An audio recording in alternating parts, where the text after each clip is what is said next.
What's up everybody, it's Sean here and I'm back today with my long overdue review of the Kith Asics GT-2160 in this cream and solar power colorway. So this shoe was a Kith in-store exclusive, which I believe were sold in their Japan and US stores. These released alongside a cream and scarab pair as well, with both pairs retailing for a price of 15,400 Japanese yen, which is roughly 105 US dollars or 145 Canadian dollars converted.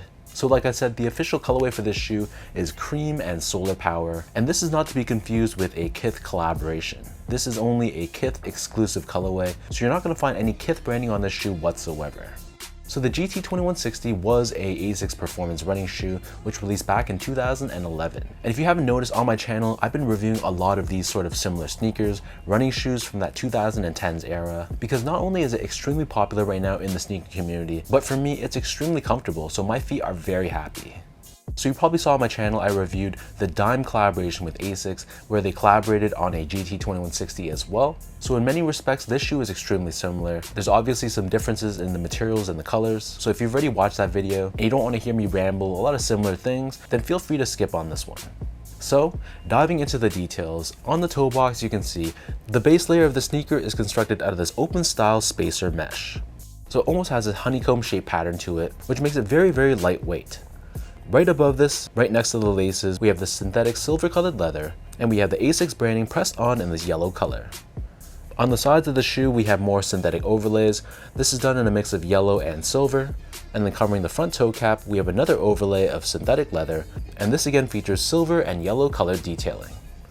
Covering the middle two eyelets, we have more of this silver synthetic leather, and then next to this, covering the middle two eyelets, we have another layer of this yellow colored synthetic material. And then covering the top three eyelets, we have this triangular layer of silver synthetic leather once again. Beneath this, on the mid panel, we have the signature Asics stripes. This is done in a mix of black, white, yellow, and silver. Moving downwards, we have more synthetic layers, and we have GT-2160 branded on the lateral heel. On the bottom of the heel, we have another layer of synthetic silver leather, and then above this, we have this puffy gel branding, and then on the very top of the heel, we have this small layer of reflective silver 3M. As far as the laces go, so in typical Kith fashion, these come with three different lace options. The standard default lace is a oval shaped lace in white, but they also come with a cream colored oval lace, along with a vibrant yellow colored rope lace, if you want to give the shoe a little bit more pop. Underneath this, the tongue is also constructed out of that same open style spacer mesh that the body of the shoe was constructed out of.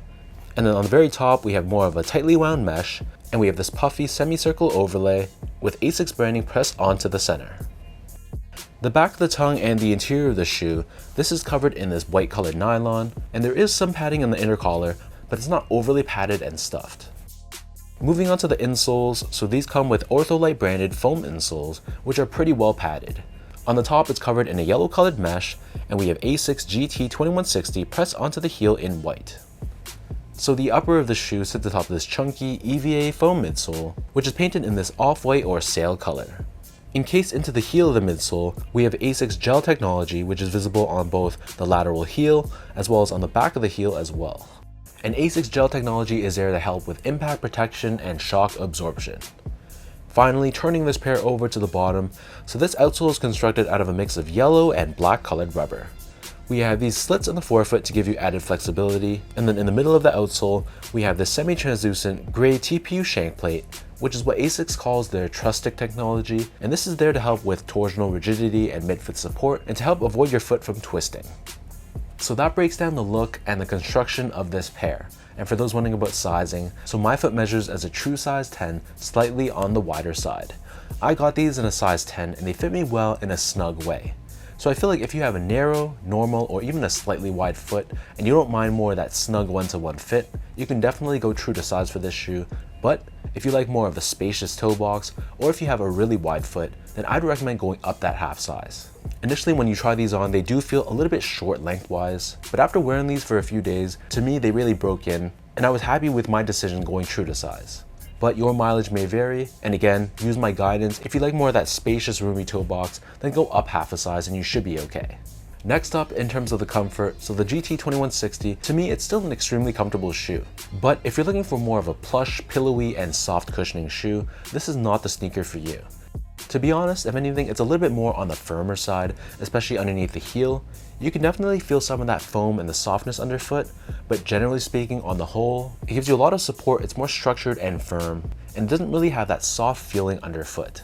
So I'd say that it feels a bit firmer than the gel Kayano 14, whereas the gel 1130, for example, that's even softer than the gel Kayano 14. So think of it as a spectrum. We have the 1130, the gel Kayano 14, and then the GT-2160 as the firmest of the three. But overall, the shoe is still extremely lightweight, and the upper is very breathable too, so that's something I really liked as well. Finally, in terms of the quality and the craftsmanship, so unfortunately this is built like a classic running shoe. So the materials are all synthetic. We have this open style mesh, we have these synthetic leathers, synthetic overlays, so there's really nothing premium about this shoe whatsoever, but the build of the sneaker, it wasn't bad. I didn't notice any major flaws on my pair, so I thought on the whole, it was pretty well put together, and I really had no major complaints or issues with the sneaker, so that's always a good sign.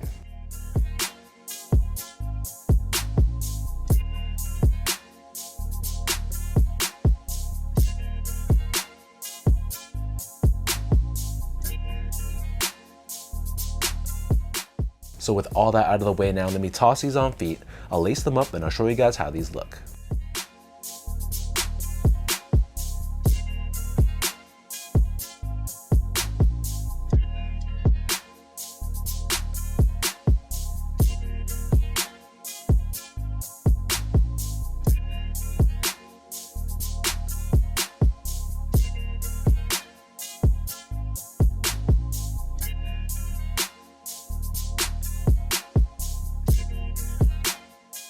If you're someone that's into this whole 2010s era running shoe look, then I think this is a pretty solid colorway. I mean, at the end of the day, this is pretty much a pretty basic running shoe, so it comes down to personal preference if you're a fan of this yellow shade. Like I said in the beginning, these running shoes becoming stylish, that's a great thing because they're super comfortable, especially when you compare it to retro sneakers like Jordans or Air Force Ones or Dunks, for example. So personally, I'm all for it. And a lot of the running shoes I have from this era, they usually have more darker tones. So for example, we have white meshes, and it's usually complemented with black and silver overlays, as opposed to this bright, vibrant yellow, which I thought was a refreshing change. And I don't personally mind the firmness of this cushioning setup. I think I actually prefer more of a firmer feel underfoot as opposed to being overly soft, because if I'm walking around in these for many hours, I usually start to feel some pain in the arches of my feet if I don't have adequate support in my sneaker. So that checks off another box in my list. So let me know in the comment section down below, what do you guys think about this Kith Asics GT-2160 in this cream and solar power colorway? What do you think of the look of the shoe? What are your thoughts on the colorway? Drop your thoughts down below and let's talk about it. And as always, if you guys enjoyed this video, be sure to like, comment, and subscribe to my channel if you haven't yet. You can follow me on my Instagram account at esco8, follow me on X, formerly known as Twitter, at sean.go spelt out, and visit my website at seango.ca. So thank you everyone for watching. Hopefully you guys enjoyed this review, and I'll catch you guys all in the next one.